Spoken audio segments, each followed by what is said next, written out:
Good morning, students. Today we continue with the rest of the part of the chapter which we had started earlier, that is the visitor.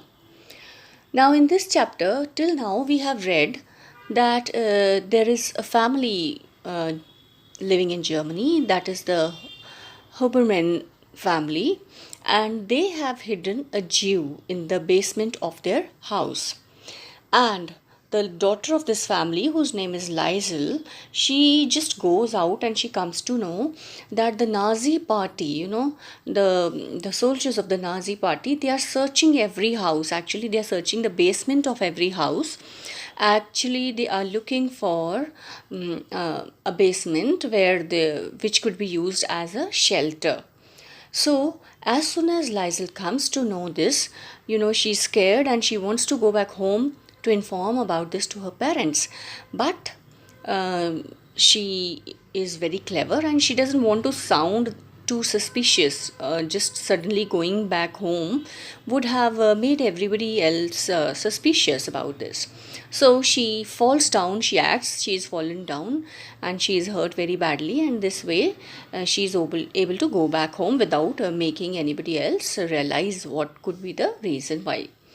Now, as soon as they reach home, she informs her dad about the happening, that the Nazi party, they are searching the basement. And by the time this family comes to know, those people, they are already at their door and knocking. So they don't have any time. So there's a sort of panic in the house for some time, and by the time the dad, Mr. Herberman, he decides that they have only one solution, and that is nothing, because they don't have time. He says, we don't have time, even we don't go down to do anything to hide that man who's hiding there.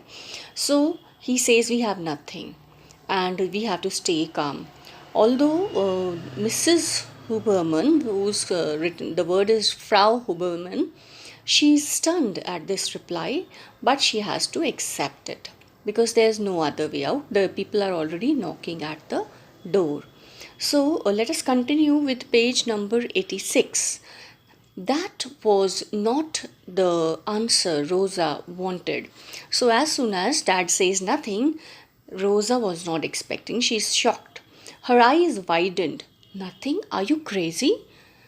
The knocking resumed. So Rosa is shocked at this reply and she says, are you crazy? By the time knocking is resumed means it continues. Papa was strict. Nothing. We don't even go down there. Not a care in the world. So Papa, he was very strict, and he again repeats that nothing. We don't have anything. We'll not go down there, and we will not not a care in the world.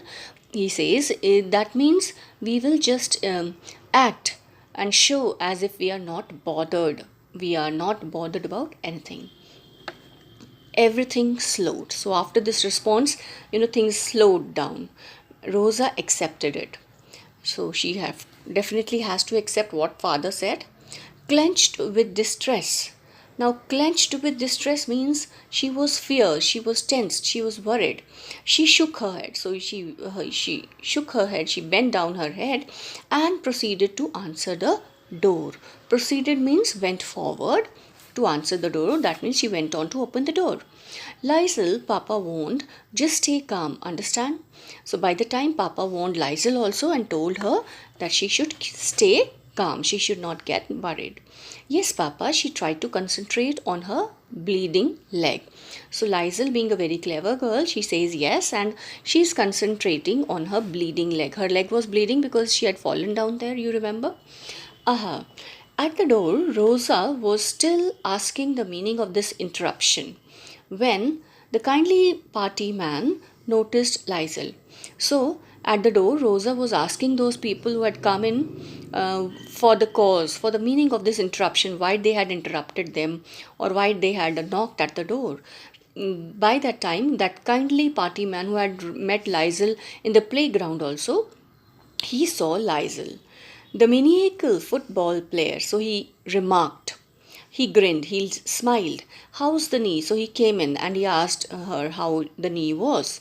You don't usually imagine the Nazis being too chirpy, but this man certainly was. So we don't expect Nazis, they are very strict kind of people, and moreover, these kind of soldiers, they were very strict kind of people. But this man was not very like that. He was a little chirpy, he was a little concerned. So he came in and made as if to crouch and view the injury. So that man came in and he showed some concern, and he acted as if he was about to bend.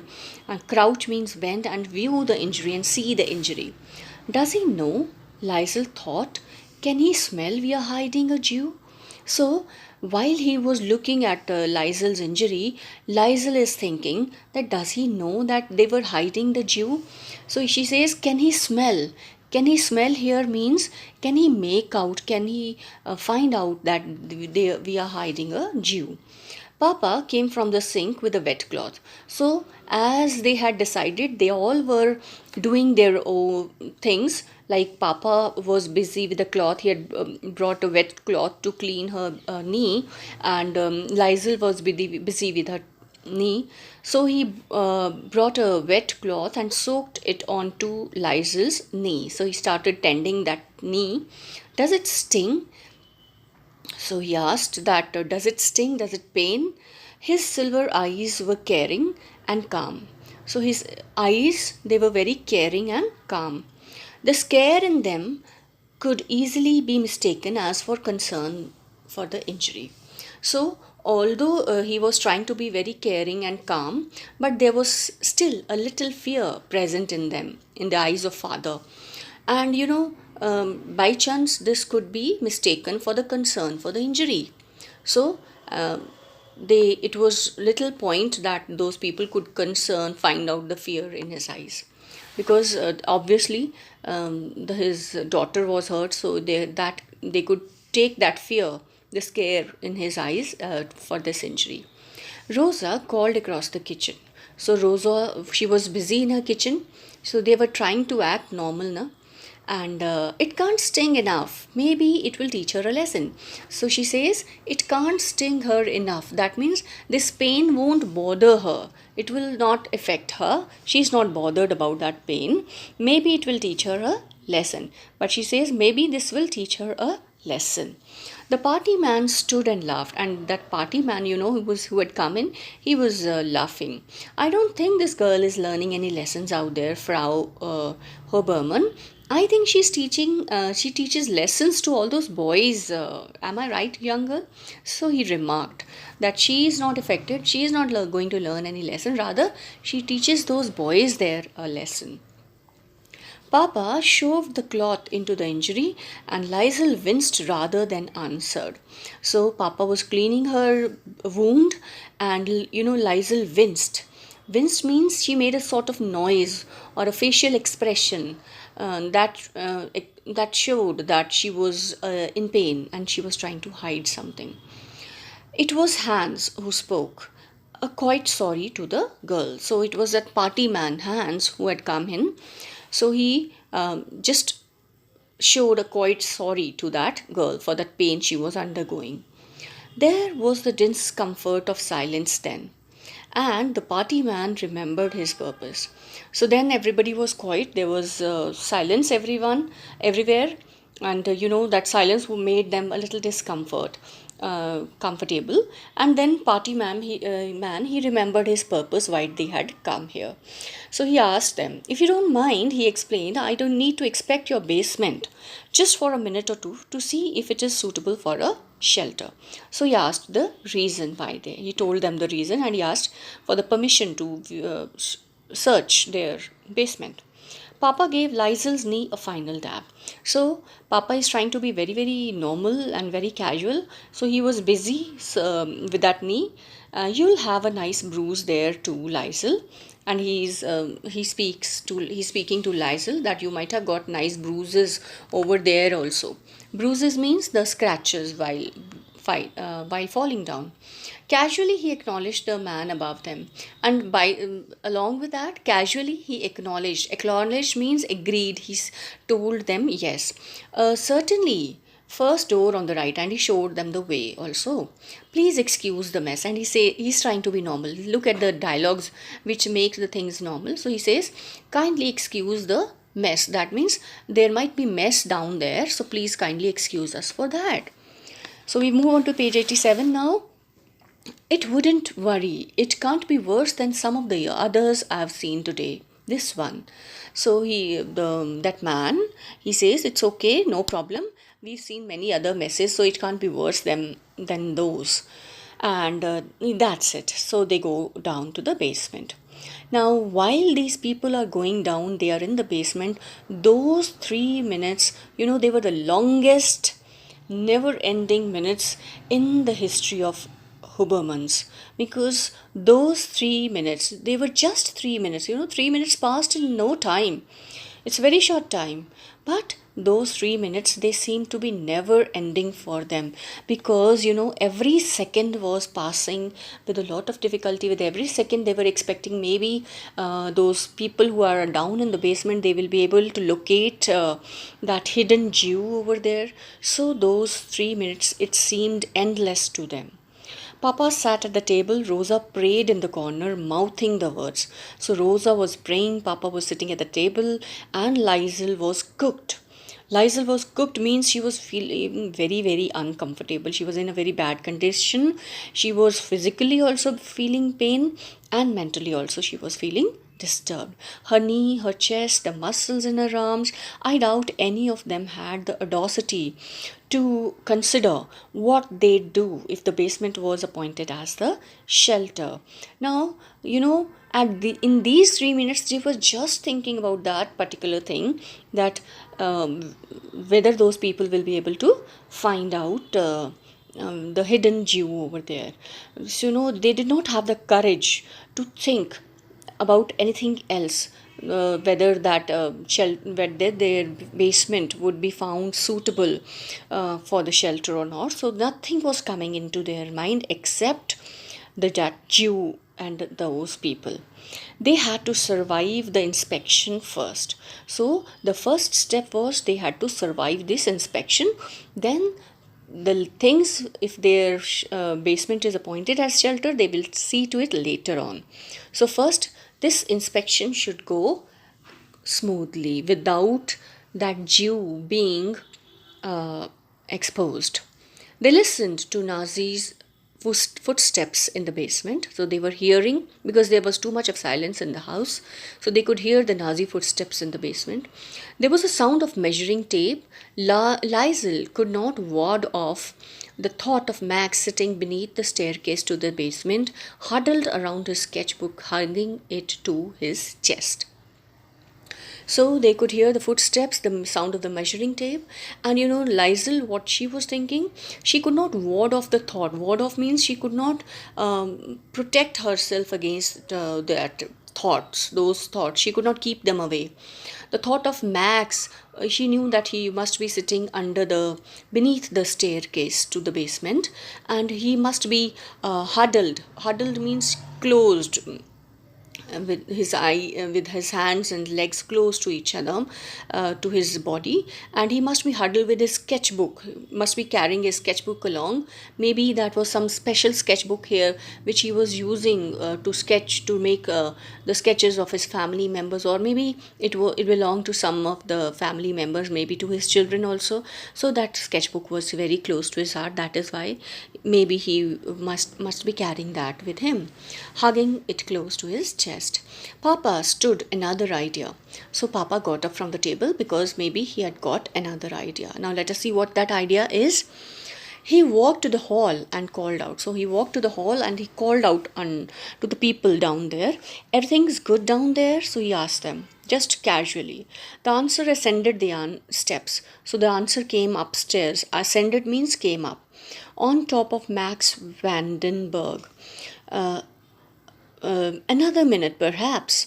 So he just told that we'll take just one more minute. Would you like some coffee, some tea? So Papa is trying to make things normal and casual. He asked them some coffee and tea, just formality. No, thank you. When Papa returned, he ordered Liesel to fetch a book. So when he came back, Now again, he's trying to be normal. He's thinking one idea of after the other. So he loudly he orders Liesel to go and fetch a book, and for Rosa to start cooking, and he loudly tells Rosa to go and start cooking. He decided the last thing they should do was sit around looking worried. So because he felt that they should not sit and look worried, so they should get busy doing something so that they look very normal. Well, come on, he said loudly. So he's purposely speaking so loudly. Move it, Liesel.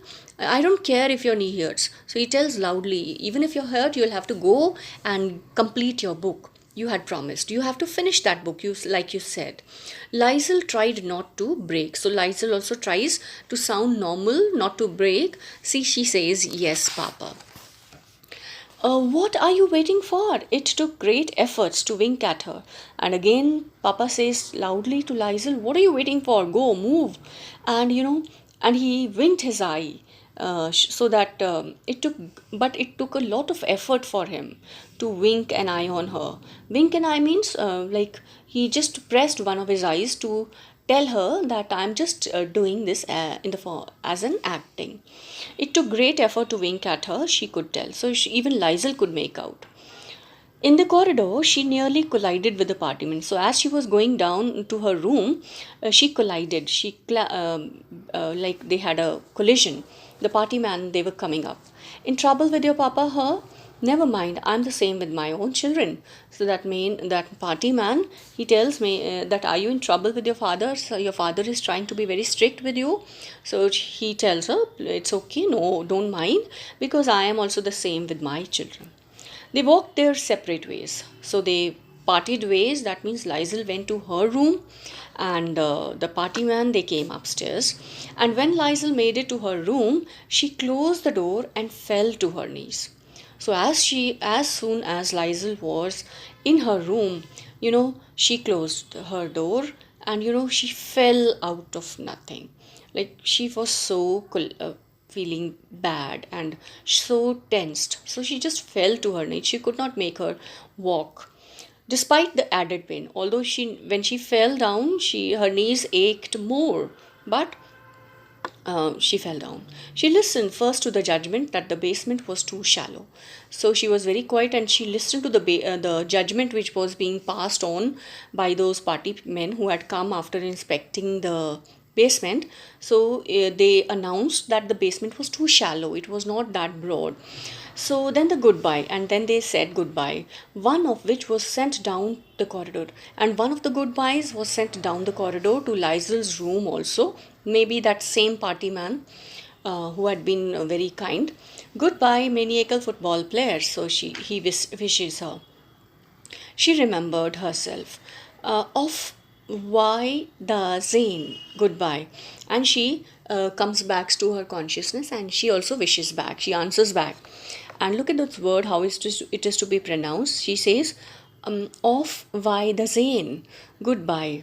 According to Papa, Rosa melted next to the stove. So as soon as those people, they left their house, they took a sigh of relief. Rosa, she nearly melted next to the stove. She was cooking, so she just melted, as it maybe she just sat down on the floor the moment the party man was gone. They collected Liesel, so both the parents, they went to find out if Liesel was fine, and made their way to the basement. And all three of them, they made their way, means they went down to the basement, removing the well placed sheets and paint cans that were hiding Max Vandenberg. And then they removed those sheets and cans of the paints that were hiding Max. So they removed them so that they could find out Max. Max sat beneath the steps, soaked in sweat. So Max was sitting beneath those steps, and he was soaked in sweat. He was very badly sweating, perspiring, and holding his rusty scissors like a knife. And he was holding scissors, a pair of scissors, and he was holding them like a knife, maybe just to protect himself in case those people, they find him. So he should have something to defend himself, or maybe to attack on them. I wouldn't have used them, he quietly said. And he told them, he just cleared them that, okay, please don't mind, I wouldn't have used them, these scissors on them, or so. And it just says again, he held the rusty arms flat against his forehead. I'm so sorry to put you all through all that. So he begs sorry for them. He says, I'm really sorry, because of me you people had to undergo all that tough time. I'm really sorry for that. Rosa took the scissors. So Rosa takes the scissors from him. You are alive? She said, we all are. And she says, you are also alive and we are also alive. Let us thank God. So it's no use. Don't bother yourself, or don't be sorry, because whatever they were doing, like they were hiding Max, it was their own wish. Nobody had forced them. They found, they felt that they should do it, and so they were doing it.